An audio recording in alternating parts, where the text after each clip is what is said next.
चितवनको यहीँ भरतपुरमा म चढेको गाडीमाथि 60-70 जना मान्छेले आक्रमण गरेर अहिले पनि मेरो शरीरभरि दाग देख्नुहुन्छ।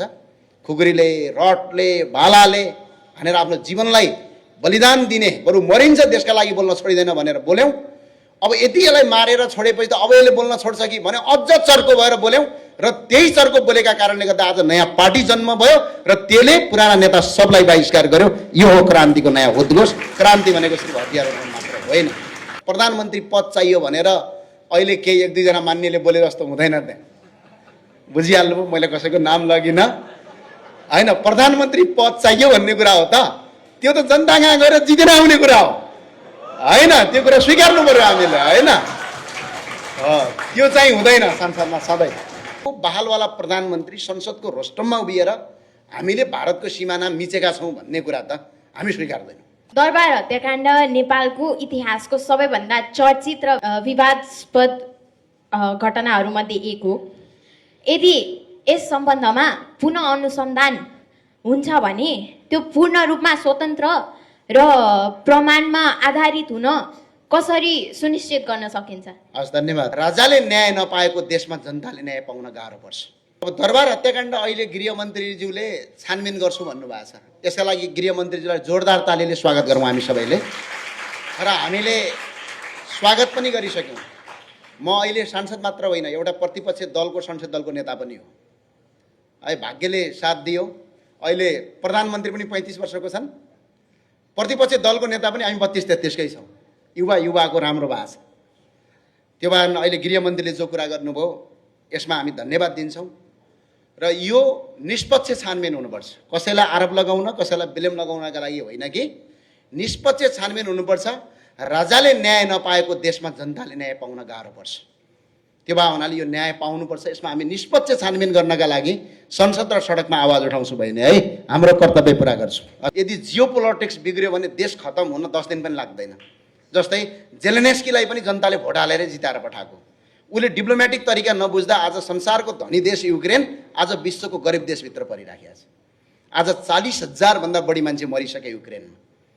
किनभने हामी पनि त्यो जियो पोलिटिक्समा पर्छौँ। किनभने अहिले फरेनरहरूले नेपालमा कसरी गेम हान्ने भन्ने मात्रै सोचिरहेको छ। कारण हामी होइन, कारण चीन र भारत हो। चीन र भारतलाई विकसित नगर्नका लागि नेपालमा गेम खेल्नुपर्छ भन्ने उनको बुझाइ छ। इन्द्रबहादुर बसेल एप्सुलिन 4 नवलपरासी ढाड दुख्ने र घुँडा दुख्ने समस्या थियो। मलाई उठ्न बस्न पनि गाह्रो हुन्छ। साथी मार्फत थाहा पाएर आएर चेकअप गराएर औषधि 6 महिना खाएँ, अहिले एकदम ठिक छ। Interact club of Pokhara lake side पोखराबाट हामी नेपालबाट दक्ष र शिक्षित जनशक्तिहरू बाहिर जाने अवस्था त्यस्तै नै रहेको छ। जति सरकार परिवर्तन भए पनि शिक्षित युवाहरू अथवा संस्कृति लिने, पढ्नको लागि विदेश जाने भन्ने कुरा चाहिँ कहिले पनि परिवर्तन भएको, त्यस सङ्ख्यामा घटबड भएको बढिरहेछ, घटेको छैन। त्यसका निम्ति कतिले यसलाई बेरोजगारीको समस्या भनिन्छ, तर कतिपय विश्लेषकहरूले चाहिँ यसलाई राज्यप्रतिको विश्वास, संस्थागत स्थायित्व र भविष्यप्रतिको आशासँग पनि जोड्नु भएको छ।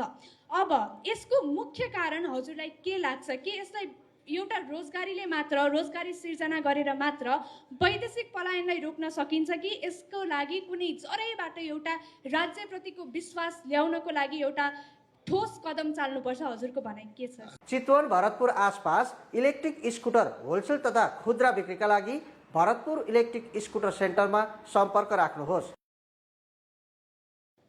अहिले हाम्रो सबभन्दा ठुलो समस्या यही छ। यो देशको सबभन्दा यदि ठुलो रोग के हो भने हाम्रो पलायन हो अहिले। किनभने क्षमता भएका मान्छेहरू त विदेश गइरहेछ नि त। हाम्रो दक्ष जनशक्ति विदेश गयो। त्यही भएर अस्ति हामीले संसदमा मैले एउटा प्रस्ताव राखेका थिएँ, त्यो एनआरएनको नागरिकता दिने होइन, जो वंशजको नागरिकता प्राप्त गरेको छ त्यसलाई स्वतः नेपाली नागरिकता हुने व्यवस्था गरौँ र संविधान संशोधन गरौँ भनेको छु। त्यो किनभने जसले हिजो नेपाल छोडेर विदेश गयो भने आज विदेशमा अलिकति काम गरे उता नेपाल फर्किन चाहन्छ नि त। ऊ मान्छे नेपाल आयो भने हाम्रो विकास हुन्छ। र अब यो किन भइरहेछ भने पहिला संस्कृति, जस्तो उदाहरणका लागि कस्तो छ भने अब अहिले मेरो भतिजी छन्, अब उनलाई नेपालको सरकारी जागिर खाऊ भने मर्या नि खान्न मान्दैन। अब उसलाई कि त जर्मन जानु पर्यो कि अस्ट्रेलिया जानु पर्यो। त्यो सानैदेखि हामीले स्कुल लेभलदेखि नै त्यो एउटा रोगका रूपमा विकसित गर्दै गयौँ। यसो हेऱ्यो, पल्लो घरको छोरी त अमेरिका पुगिसक्यो, मेरो छोरी अस्ट्रेलिया किन नपुग्ने भने प्रतिस्पर्धा भइराखेको छ। यो संस्कृति कम गर्नका लागि चाहिँ के भयो भने यो तपाईँ हाम्रो दोष हो विशेष गरेर के दोष भइदियो भने हामीले जनतालाई सरकारप्रति र मुलुकप्रति तपाईँको के विश्वास दिलाउन सकेनौँ। किन सकेनौँ भने अब पहिला तपाईँलाई थाहा छँदैछ प्रश्न गऱ्यो भने पनि जवाफ नदिने मान्छेहरू थिए। अब यसो हेर्दाखेरि हाम्रो बाजे उमेर म जन्मिँदाखेरि प्रधानमन्त्री भए मान्छे होइन। म अहिले पनि याद गर्छु शेरबहादुर देउवा प्रधानमन्त्री थिए भन्दाखेरि म 48-49 मा जन्मेको, 48 को अन्तिमतिर भने शेरबहादुर देउवा चाहिँ 51 सालमा प्रधानमन्त्री थिए जस्तो लाग्छ मलाई। भने करिब हामी जन्मिँदाखेरि उहाँ प्रधानमन्त्री हुनुहुन्थ्यो। अनि अघिल्लो पटकको संसदमा हामी दुईजना सँगै सदस्य थियौँ। उहाँ पनि प्रधानमन्त्रीका लागि तयारीमा हुनुहुन्थ्यो, म पनि प्रधानमन्त्रीका लागि तयारीमा थिएँ क्या। भने परिवर्तन भएन। त्यही भएर अहिले जनताले भोट परिवर्तन गरेर आशा गरौँ, भरोसा गरौँ। सिर्फ रोजगारी होइन संस्कृति पनि हामीले चेन्ज गर्नुपर्छ, तब मात्र हुन्छ। भरोसा गर्नु, यो सरकार गठन भएको भर्खर भएको छ। 1 वर्ष पछाडि पनि रोकिएन भने तपाईँ र म उठेर फेरि प्रश्न गरौँला। अहिले सरकारलाई भरोसा गरौँ। हस्, धन्यवाद। जी सो विगतको समयमा चाहिँ नि अब नेपालको डिप्लोमेटिक रिलेसनसिप्सहरू हेर्ने हो भने अब महेन्द्र सरकारको पालामादेखि लिएर चाहिँ नि इफ यु गो ब्याक नि महेन्द्र सरकारको पालामा हामी सबैलाई थाहा छ युनाइटेड नेसन्समा उहाँको कस्तो सम्मान थियो। अनि त्यसै गरी चाहिँ नि उता सोभियत युनियन भिजिट पनि थियो उहाँको। अमेरिकामा उस्तै छ, अझै पनि न्युयोर्कमा हामी देख्छौँ उहाँको फुटप्रिन्ट्सहरू, भिडियोहरू। अनि त्यति मात्र होइन, अहिले पनि अब ज्ञानेन्द्र सरकारको समयमा पनि उहाँले पनि चीन भ्रमण गरे हुन् है, त्यो सबैलाई थाहा छ। र उहाँको सम्मान चाहिँ it was exceptional, very good. तर त्यही कुरालाई चाहिँ नि अब आफ्टर डेमोक्रेसी भनौँ कि के भनौँ अब होइन, after we enter the field of democracy हामीले त्यो सेम पाएनौँ। सो नेपालले चाहिँ नि कस्तो डिप्लोमेटिक स्ट्राटेजी अप्नाउनु पर्ला टु रिगेन द्याट। हस्, धन्यवाद। हस्, जवाब दिनै हालेँ है। कस्तो आशा अगाडि उभिएको छ। आज बेसरी क्वेसन सोध्नुपर्छ, सोध्नु, किनभने यसले तपाईँहरूको नेतृत्व विकासलाई ध्यान दिन्छ। एउटा सांसदसँग तपाईँले यसरी छलफल गर्न पाउनुहुन्न है। यो तपाईँहरूलाई त्यही अवसरका रूपमा मैले यसलाई लिएको छु। अब यो पञ्चशीलताका आधारमा भन्ने हुन्छ। हामीले अहिले जस्तो अस्ति प्रधानमन्त्रीले के बोलिदिनु भयो भने हो यस्तो कमजोरी गर्नुहुन्न। हामीले प्रधानमन्त्रीका हरेक कुरामा हामीले साथ दिएका छौँ, तर यो कुरामा हामी साथ दिन्नौँ। किनकि देशको बहालवाला प्रधानमन्त्री संसदको रोस्टममा उभिएर हामीले भारतको सिमाना मिचेका छौँ भन्ने कुरा त हामी स्वीकार्दैनौँ। प्रधानमन्त्रीको सुशासनको पक्षमा हामी स्वीकार्छौँ। मैले संसदमा बोलेँ नि, त्यसले गर्दा के समस्या पैदा हुन्छ भने भोलि डिप्लोमेटिकलाई त हाम्रो नेपालको डिप्लोमेटलाई अब भारतसँग गएर कुरा गर्नका लागि यति ठुलो समस्या भइसक्यो कि अब उनीहरूले तिम्रो देशको के भयो है,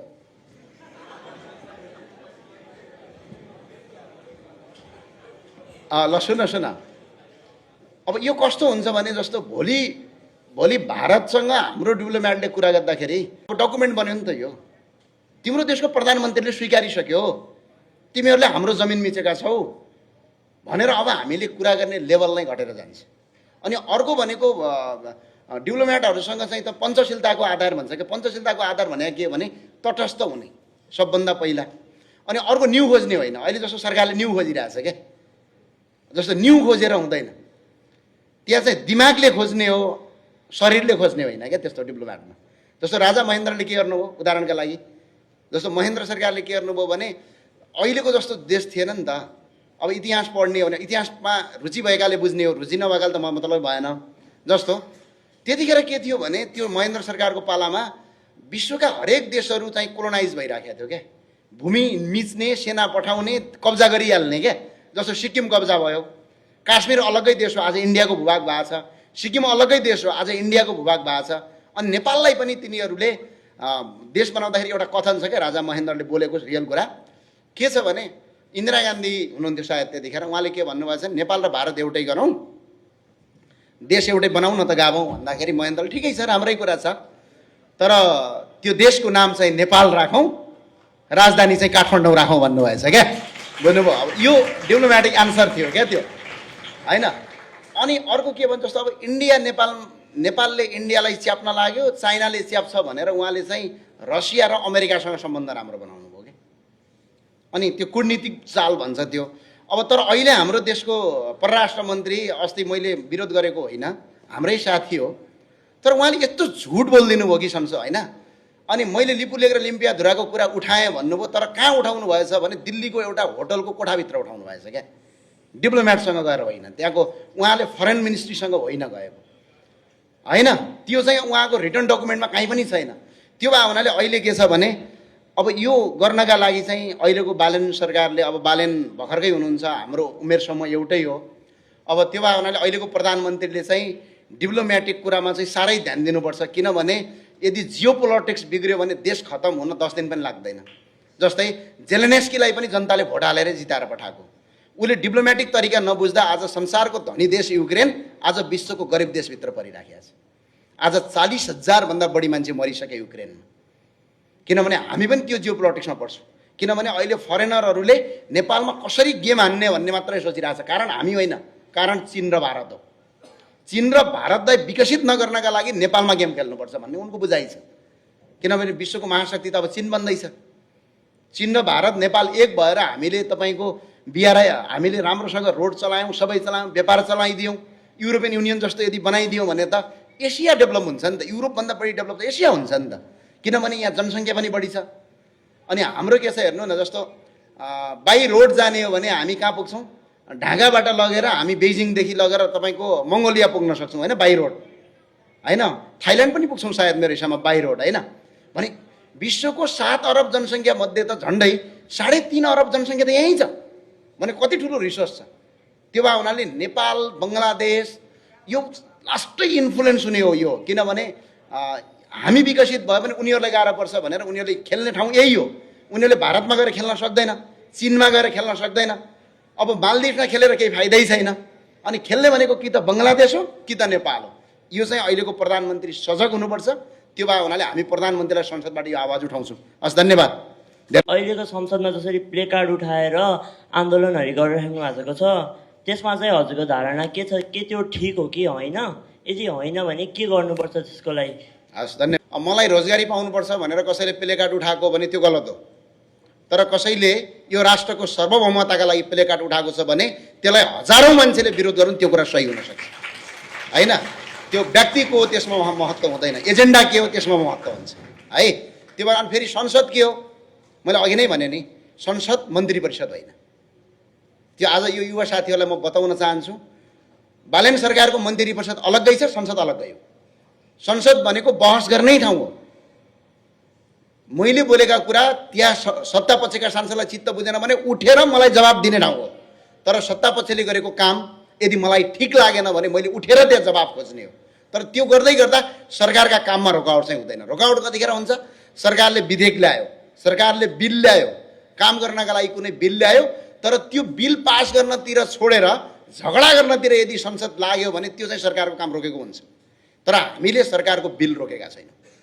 सरकारले बिल ल्यायो भने हामीले संशोधन हाल्नु, हामीले फरक धारणा राख्नु, त्यो चाहिँ विरोधी भनेर सम्झिनुहुन्न। त्यो चाहिँ सरकारलाई सजग बनाएको भनेर सम्झिनुपर्छ।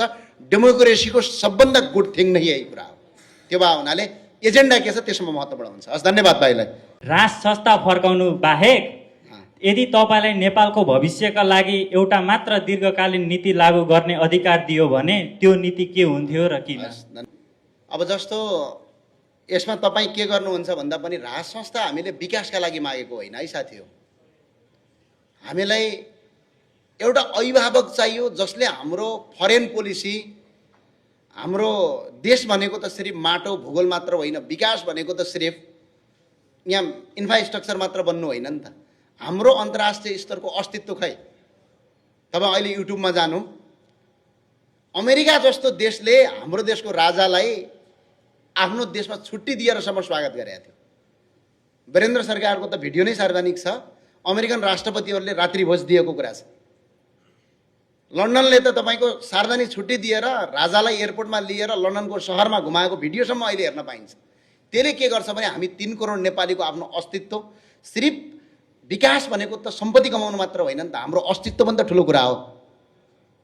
तपाईँ अहिले गर्न सक्नुहुन्छ, तिमी गलत काम गर, तिमीलाई म $10 लाख दिन्छु भने तपाईँले गर्नुहुन्न नि त। किनभने त्यहाँ आफ्नो आत्मसम्मान हुँदैन नि त। त्यो आत्मसम्मानका लागि राज संस्था खोज्या हो।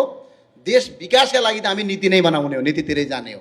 आत्मसम्मानका लागि राष्ट्रपतिको ठाउँमा राजा चाहियो मात्रै भनेको हो। यो कुरा तपाईँहरूले बुझिदिनु होला। हस्, धन्यवाद।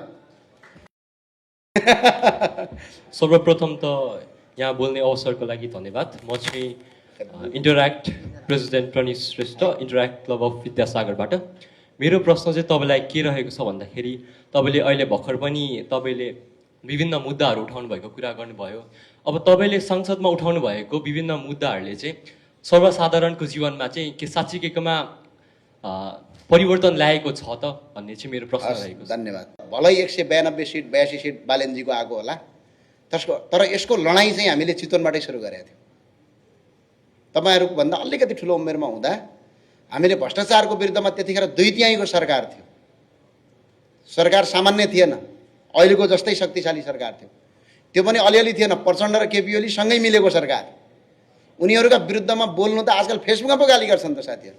त्यतिखेर त भाला लिएर आउँथे, हामीले आँट गऱ्यौँ, हिम्मत गऱ्यौँ, दम गऱ्यौँ, क्षमताका साथ हामीले भ्रष्टाचारको विरोध गऱ्यौँ, खुलेरै नाम तोकेर विरोध गऱ्यौँ। विरोध गरे बावजुद हामीले पुरस्कार पनि पायौँ। के पुरस्कार पायौँ? चितवनको यहीँ भरतपुरमा म चढेको गाडीमाथि 60-70 जना मान्छेले आक्रमण गरेर, अहिले पनि मेरो शरीरभरि दाग देख्नुहुन्छ, खुकुरीले, रडले, भालाले हानेर आफ्नो जीवनलाई बलिदान दिने, बरु मरिन्छ देशका लागि बोल्न छोडिँदैन भनेर बोल्यौँ। अब यति यसलाई मारेर छोडेपछि त अब यसले बोल्न छोड्छ कि भने अझ चर्को भएर बोल्यौँ र त्यही चर्को बोलेका कारणले गर्दा आज नयाँ पार्टी जन्म भयो र त्यसले पुराना नेता सबलाई बहिष्कार गर्यो। यो हो क्रान्तिको नयाँ उद्घोष। क्रान्ति भनेको सिर्फ हतियार उठाउनु मात्र होइन साथी है। हो भलै म त्यहाँ छैन उनीहरूसँग, तर सुरुवात त्यहीँबाट भएको हो नि, किनभने जनता बोल्न डराएको थियो त्यतिखेर।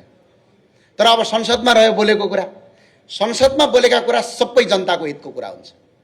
कुनै राजनीतिक कसैलाई प्रधानमन्त्री पद चाहियो भनेर अहिले केही 1-2 जना मान्नेले बोले जस्तो हुँदैन। त्यहाँ बुझिहाल्नुभयो, मैले कसैको नाम लगिनँ होइन। प्रधानमन्त्री पद चाहियो भन्ने कुरा हो त, त्यो त जनता कहाँ गएर जितेर आउने कुरा हो होइन। त्यो कुरा स्वीकार्नु पर्यो हामीले होइन। त्यो चाहिँ हुँदैन संसदमा सधैँ। तपाईँले अहिले पनि अघिल्लो पटकको संसददेखि अहिलेको संसदसम्म तपाईँले मेरो हरेक रेकर्ड हेर्नुहुन्छ, मैले जनताको जनजीविकाको भन्दा बाहिरको कुरा 1-2वटा काहीँ आफ्नो सिद्धान्त कुरा उठाएको होला। जनताको जीवनसँगै छ। अगाडि खेलाडी यहीँ हुनुहुन्छ ज्ञानेन्द्र मल्ल, खेलाडीलाई पैसै दिएन। एक फेरि याद छ तपाईँहरूलाई? पैसै छैन। अनि मैले संसदमा भने खेलाडीलाई पैसा दिने कि तिमीहरूको तलब काट्ने, अहिले दिउँ, होइन भने ठोकिन्छ यहीँ मन्त्री भने भोलिवटा दिन पैसा दिएको थियो। त्यो संसद बडा पावरफुल हुन्छ यदि त्यसलाई सही ढङ्गले चलाउन जान्यो भने। अनि अर्को याद छ, देशको प्रधानमन्त्रीलाई हामीले अगाडि राखेर सोध्थ्यौँ, छाती खोलेर सोध्थ्यौँ, तपाईँलाई यहाँ अपराध गर्नुभयो भन्थ्यौँ, तर त्यसको जवाब दिन नसकेपछि जनताले विरोध गरे। त्यो भए भने संसदमा बोलिने कुरा सबै गलत हुँदैनन्। संसदमा हामीले जनताको जीविकोपार्जन गर्नु। अब 2 जना मात्रै अरू बाँकी है।